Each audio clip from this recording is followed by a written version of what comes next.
శివుడిని ఎన్నో పేర్లతో పిలుస్తాం. ఏ పేరుతో పిలిచినా మహేశ్వరుడు తప్పకుండా పలుకుతాడు. ఓ చెంబెడు నీటిని పోస్తే ఎంతో సంతోషిస్తాడు, అనుగ్రహిస్తాడు. ఇక సంపూర్ణ శరణాగతి అంటే అంతకన్నా కావాల్సింది ఏముంటుంది? చేతిలో శూలం, మెడలో సర్పం, పులి చర్మం కట్టుకొని ఒళ్ళంతా బూడిద పూసుకొని ఎప్పుడు ధ్యానంలో మునిగిపోయే ఆది యోగి అణువుకు ఓ చరిత్ర ఉందని పురాణాలు చెప్తున్నాయి. మహాశివుడిని ముక్కంటి అని కూడా పిలుస్తారు. ముక్కంటి 3 కన్నులు కలిగిన వాడు అని అర్థం. 3వ కన్ను ఎలా వచ్చింది అనే ధర్మ సందేహానికి పురాణాల్లో అనేక కథలు ప్రచారంలో ఉన్నాయి. 3వ కన్ను గురించి పురాణాలు ఏం చెప్తున్నాయో తెలుసుకుందాం. పులి చర్మం కట్టుకుని బూడిద పూసుకొని హిమాలయాల్లో ధ్యానం చేసే ఆదియోగి మహాశివుడు. ఆయన మహిమలు అన్నీ ఇన్ని కాదు. శివయ్య ఆజ్ఞాపించనిదే చిన్న చీమైనా కదలదు అని అంటాం. శివుడు భోలాశంకరుడు అని చెప్పడానికి ఎన్నో దృష్టాంతాలు ఉన్నాయి. పాహి అని పిలవగానే ప్రత్యక్షమై వరాలు కురిపిస్తాడు. రాక్షసులు శివుడి గురించే ఎక్కువగా తపస్సు చేయడానికి ఇది కూడా ఒక కారణం.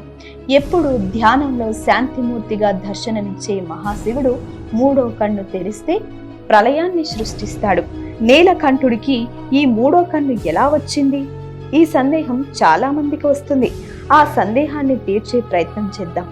ఒకరోజు మహాశివుడు ధ్యానంలో నిమగ్నమై ఉండగా పార్వతీదేవి వచ్చి ఆయన్ను సరదాగా ఆట పట్టించాలని అనుకుంటుంది. భార్యాభర్తల అనురాగానికి, అన్యోన్యానికి చిహ్నంగా ఈ సన్నివేశాన్ని చెప్పొచ్చు. ప్రతి ఇంట్లో ఇలాంటివి సర్వసాధారణమే. పార్వతీదేవి శివుడి వీపు భాగం వద్ద నిలబడి 2 చేతులతో ఆయన కన్నులు మూస్తుంది. పురాణాల ప్రకారం శివుడు ఎడమ కన్ను చంద్రుడిగాను, కుడి కన్నును సూర్యుడిని సూచిస్తుంది. పార్వతీదేవి 2 కళ్లను మూసివేయడంతో లోకాలన్నీ చీకటిగా మారిపోతాయి. చీకట్లు కమ్ముకుని లోకాన్ని ఇబ్బందుల్లో పడిపోయాయి. దేవతల నుంచి సామాన్యుల వరకు ఆందోళన చెందుతూ ఉంటారు. ఈ విషయాన్ని గమనించిన మహాశివుడు తన శక్తితో నుదిటి నుంచి అగ్నిని ఉద్వమింపజేస్తాడు. ఆ అగ్ని నుంచి వెలుగు ప్రసరిస్తుంది. ఈ విధంగా శంకరుడికి 3వ కన్ను వచ్చింది అని పురాణాలు చెప్తున్నాయి. మహాశివుడి 3వ కన్నుపై మరికొన్ని కథలు కూడా ప్రచారంలో ఉన్నాయి.